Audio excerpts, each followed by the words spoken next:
À la une de l'actualité, clôture du sommet extraordinaire de la CEDEAO à Accra au Ghana. Il s'est penché sur la situation de crise au Burkina Faso depuis le départ de l'ex-président Blaise Compaoré et également sur les moyens à mettre en œuvre pour lutter contre la fièvre Ebola. Et justement, les premiers résultats des vaccins contre le virus Ebola sont annoncés pour le début de l'an prochain. Plus de 5000 décès à ce jour sur les 13 000 cas recensés. La lutte contre le virus a fait la une à la 64e session de l'OMS. Fakésédougou troublé par des conflits entre douaniers et commerçants. Ces commerçants arrêtés pour possession de produits frauduleux vandalisent les locaux des douanes et agressent physiquement des douaniers.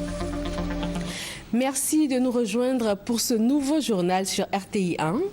Le sommet extraordinaire de la CEDEAO s'est ouvert hier à Accra au Ghana et s'est refermé aujourd'hui vendredi. Il y a été question de l'épidémie à virus Ebola, mais aussi et surtout de l'après Blaise Compaoré au Burkina Faso. 9 chefs d'État ont répondu présents à ce sommet, dont le président ivoirien Alassane Ouattara. Le reportage de Jérôme Kofi Abola. Deux sujets clés à cette session extraordinaire de la conférence des chefs d'État et de gouvernement de la CEDEAO ce jeudi 6 novembre 2014 à Accra. La maladie à virus Ebola et la situation au Burkina Faso. Deux communiqués respectifs élaborés pour sanctionner la fin des travaux. Des 29 points sur Ebola, il ressort pour l'essentiel que les efforts doivent se poursuivre pour venir à bout de cette épidémie.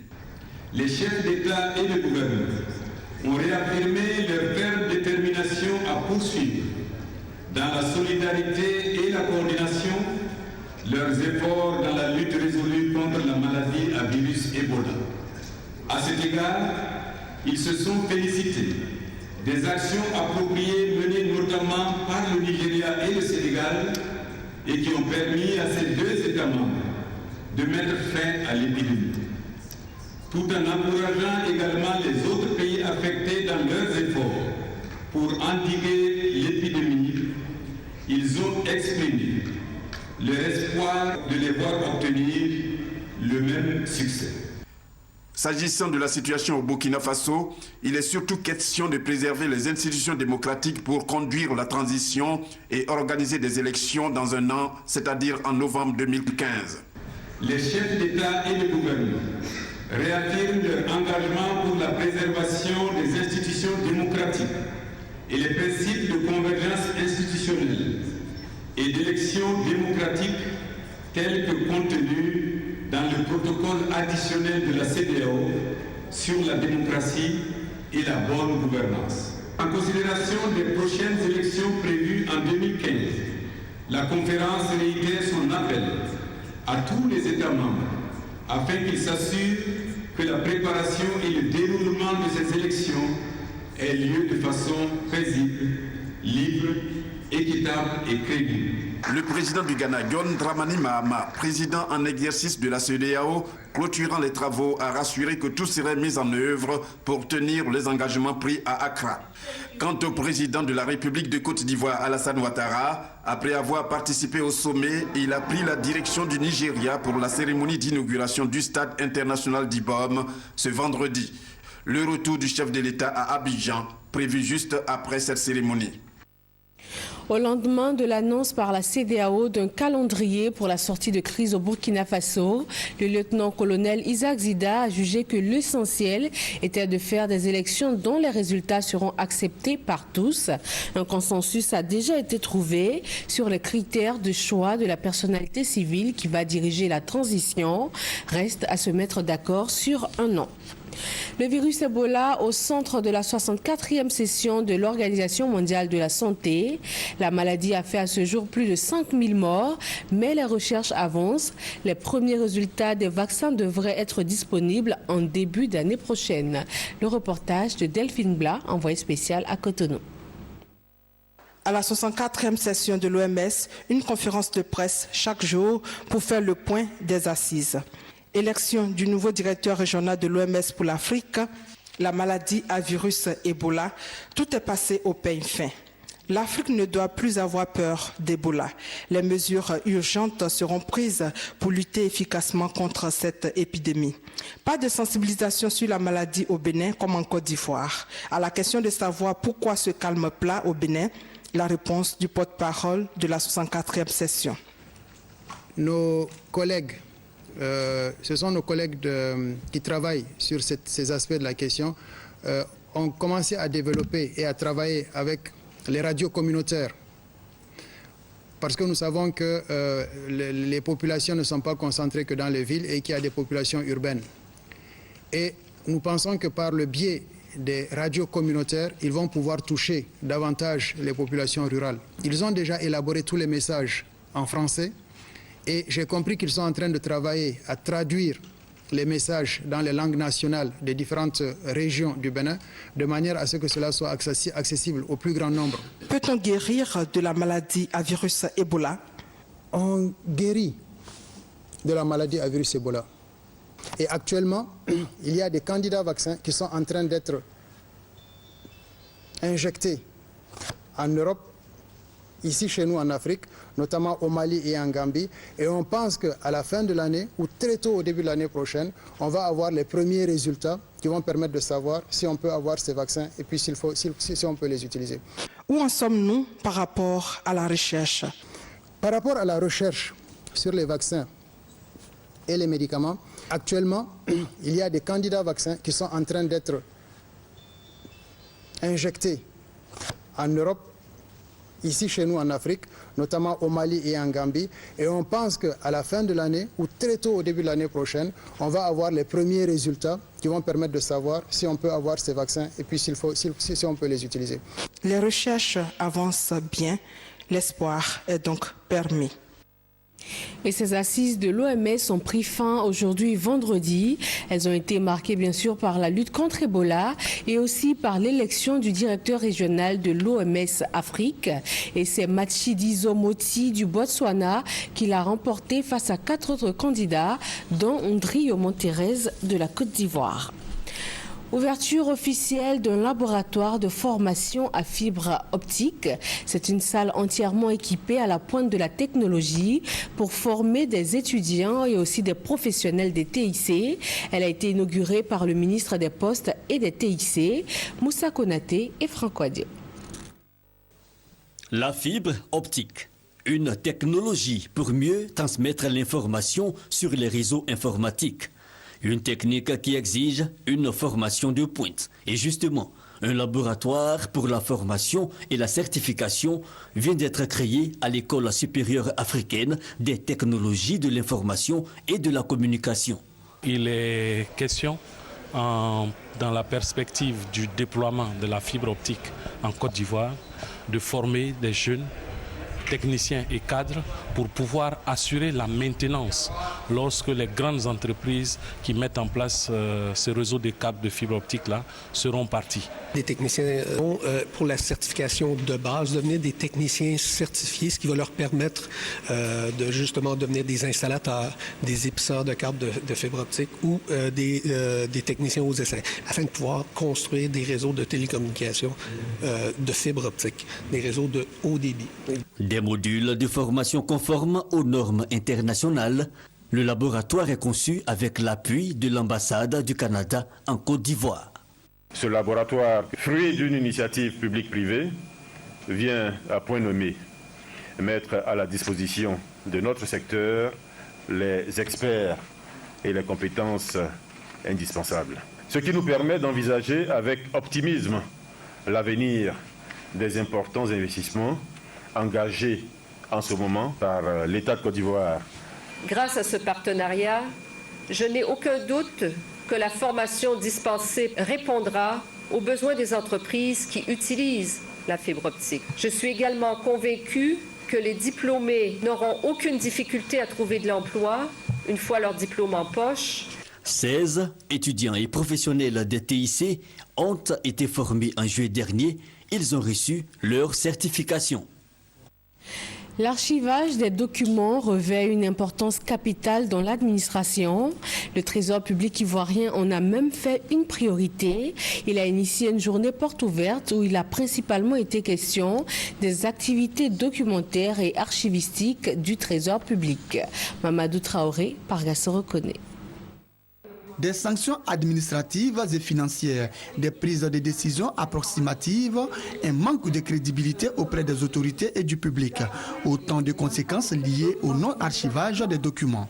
Et pourtant, l'archivage et la documentation renferment d'énormes opportunités pour toute administration qui se veut moderne. L'archivage est important pour agir, pour se défendre, pour donner une traçabilité à l'action publique, pour assister la gouvernance des autorités, des ministères et de toutes les structures publiques dans l'action au quotidien, en leur donnant une mémoire, en préservant les pièces justificatives de l'action, en permettant de se documenter efficacement pour continuer à développer les missions qui sont les leurs.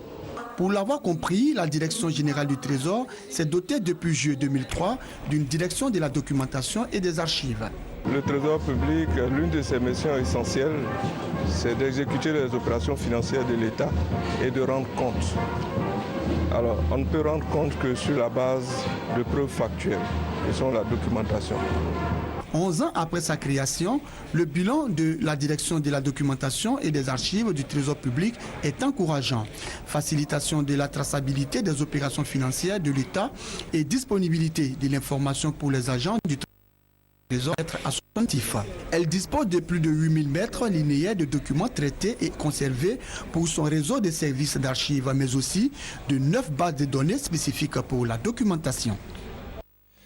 Le tarif extérieur commun de la CEDEAO, un instrument d'harmonisation des politiques commerciales et de renforcement du marché commun de l'organisation ouest-africaine, sa mise en vigueur a fait l'objet d'une conférence de la Direction générale des douanes et de la Chambre de commerce et d'industrie de Côte d'Ivoire. C'est un reportage de Sephora Zegui commenté par Adama Kone.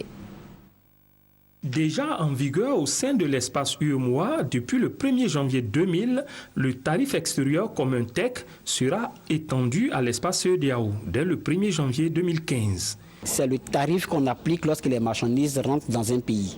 Sauf que dans le cadre du TEC, ce n'est pas seulement un pays, mais dans le cadre de la CEDEAO, c'est 15. C'est le même taux de droit de douane qu'on va appliquer si une marchandise rentre au Sénégal, au Niger, en Gambie, au Nigeria ou bien en Sierra Leone. C'est ça le tarif extérieur commun. Par contre, lorsque des marchandises sont fabriquées dans les pays que je vous ai cités, que ces marchandises circulent dans ces pays-là, il n'y a pas de droit de douane. Si la disposition est la bienvenue chez les opérateurs économiques, ces derniers souhaitent toutefois qu'il y ait un suivi. Lorsque j'ai de la marchandise qui part, par exemple au Sénégal, au Mali, au Togo, au Bénin, qu'on ait quasiment les mêmes taux qui puissent nous permettre de pouvoir être compétitifs sur ces différents marchés et pouvoir aussi exporter aisément.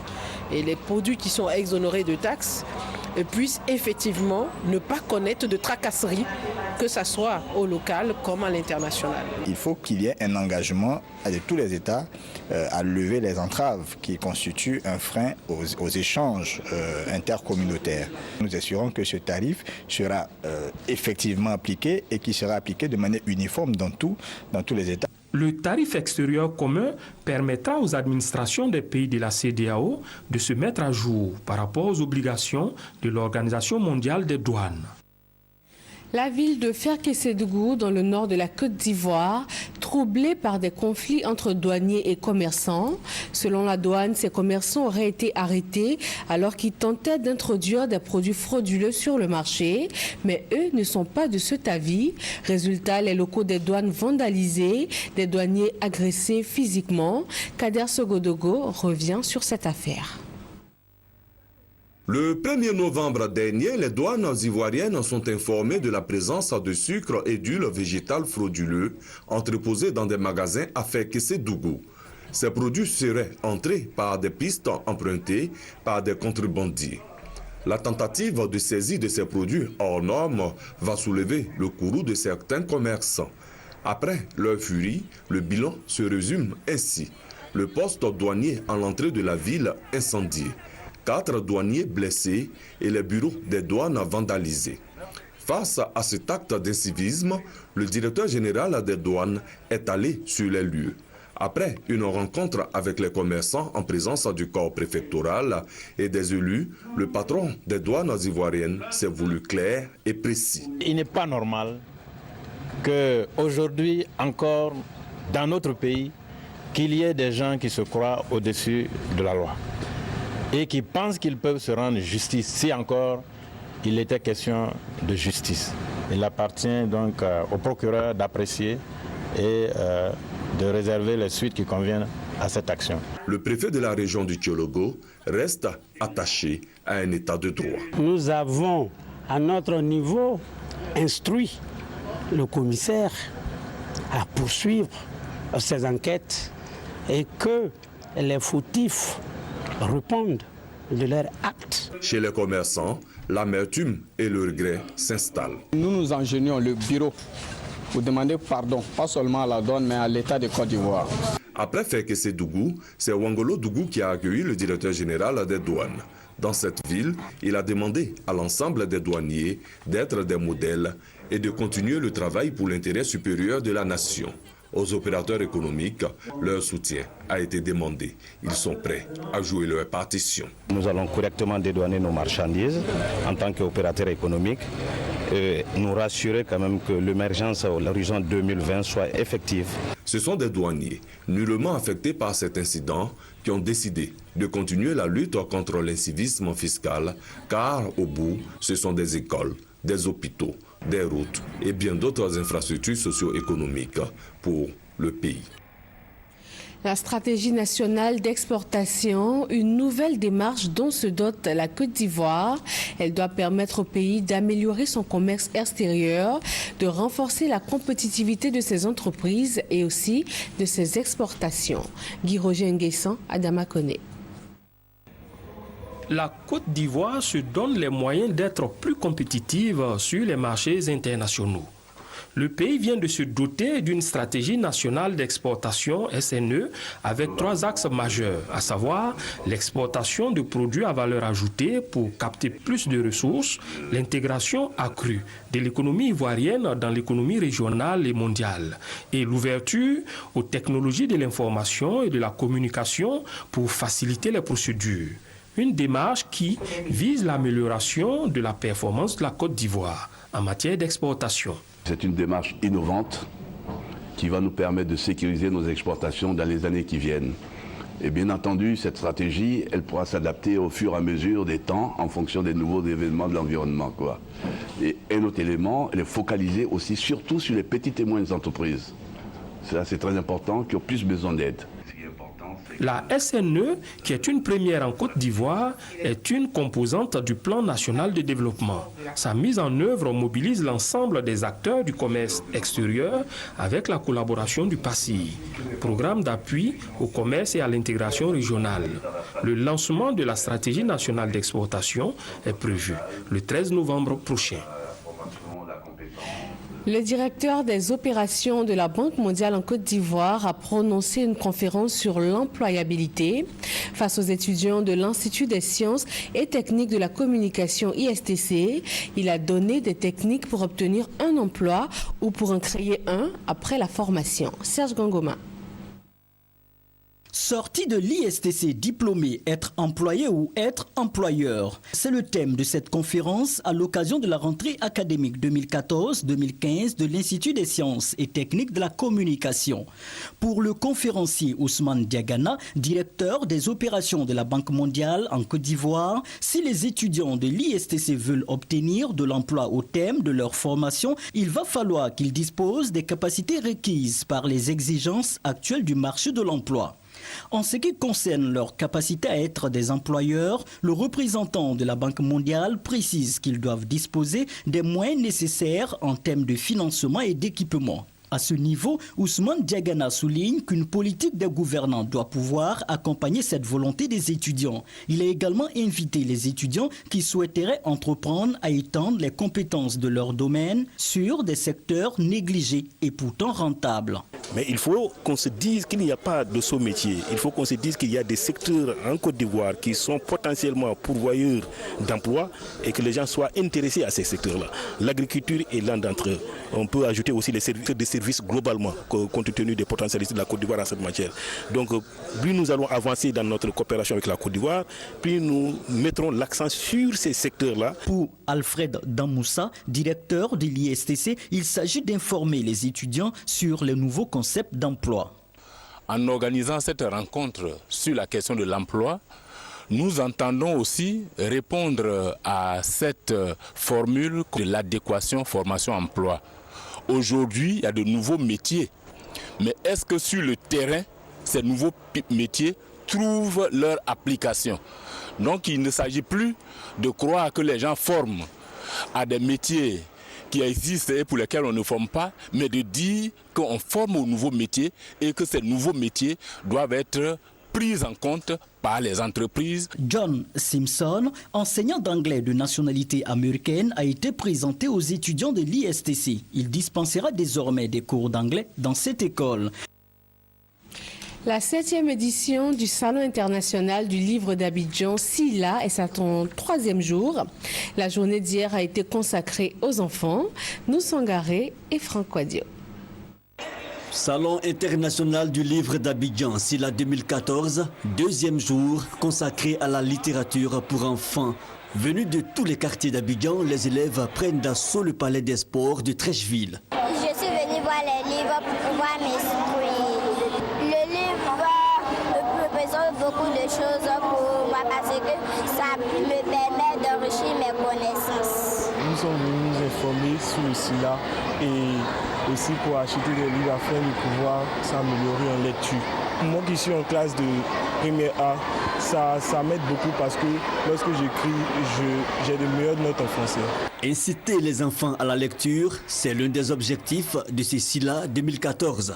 Il faut que les enfants s'approprient les livres et quand ils vont le faire, leur éducation sera facilitée. Celui qui sait lire, il est plus à l'aise, que ce soit en mathématiques ou en sciences, il est plus à l'aise pour comprendre. Une journée dédiée aux enfants, occasion pour la grande chancelière de l'Ordre national de faire un tour au salon. L'idée est de soutenir les actions menées en faveur du développement de la culture ivoirienne. Je félicite le ministre d'avoir eu l'occasion et l'idée de créer un espace d'échange.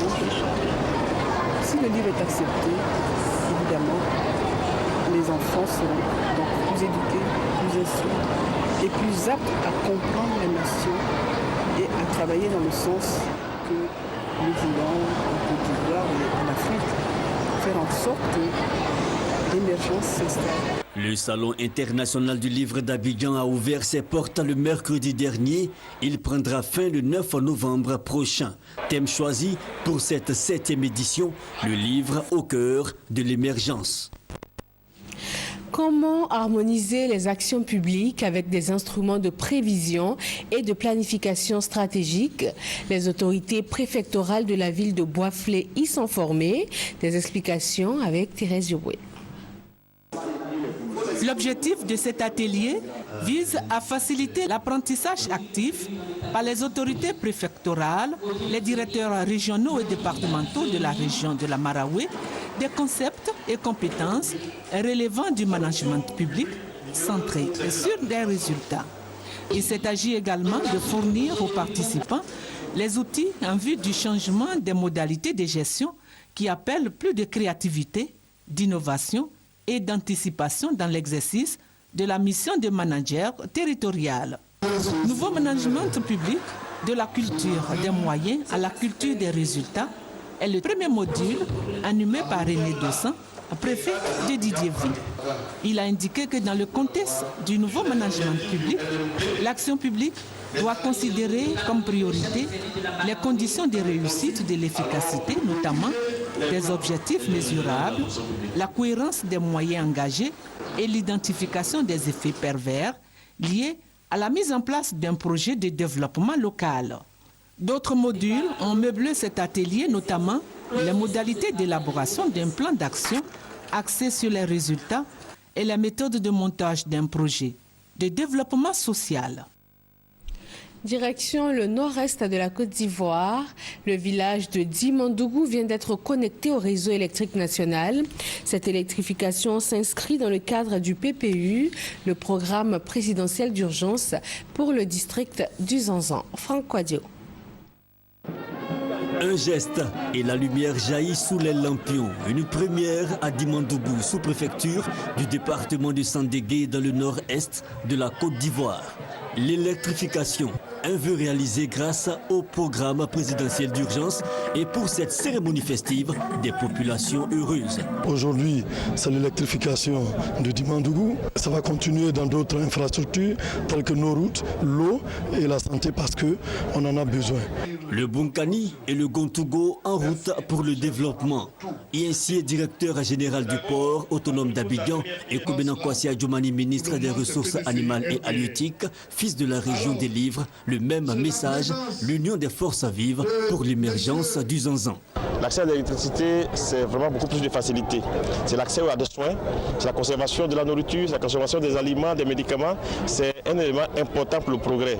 Au-delà de l'électricité, vous voyez que tout près de nous, il y a un pont qui est en train d'être érigé sur la Komoé pour nous permettre d'accéder à Bouaké sans moyen de passer par Abidjan ou Yamoussoukro.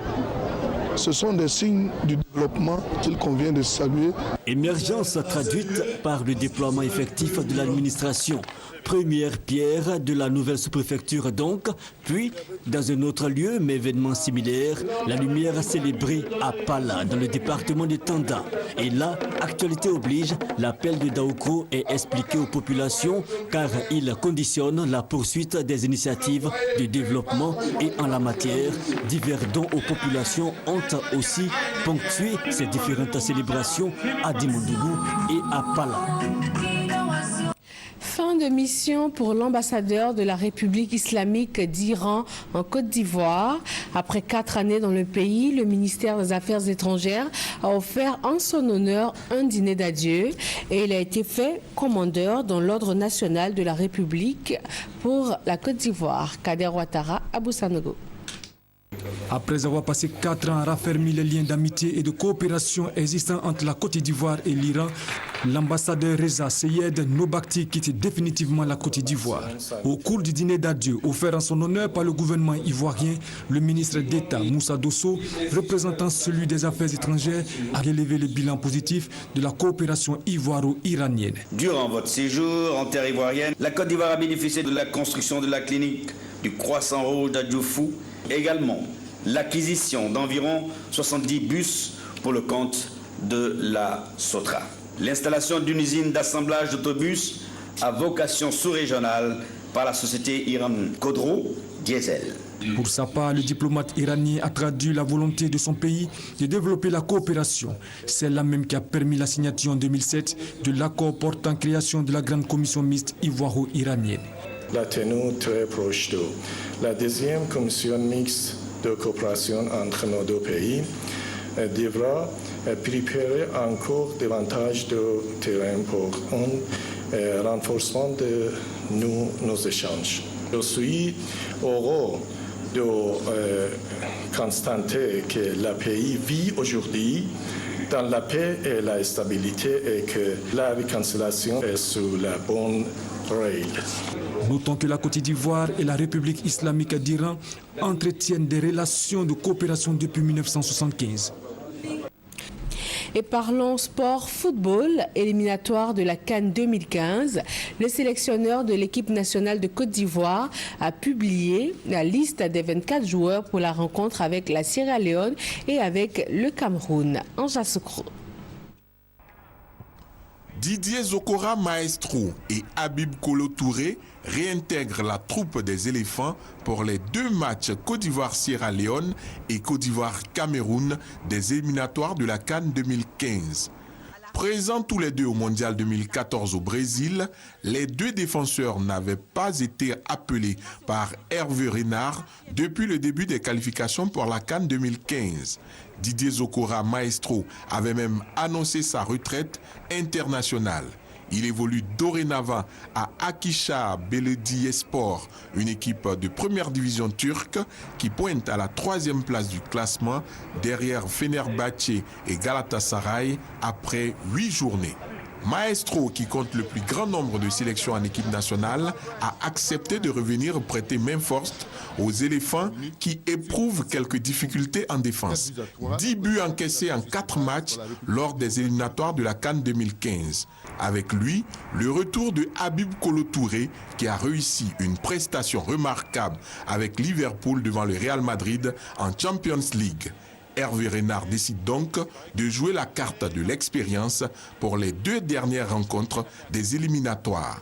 La liste de 24 du Français compte quelques nouveaux tels Serge Wilfried Canon du HFC ADO Den Haag aux Pays-Bas et Adama Traoré du Vitória Guimarães du Portugal en défense et Cheikh Doucouré du FC Metz au milieu de terrain.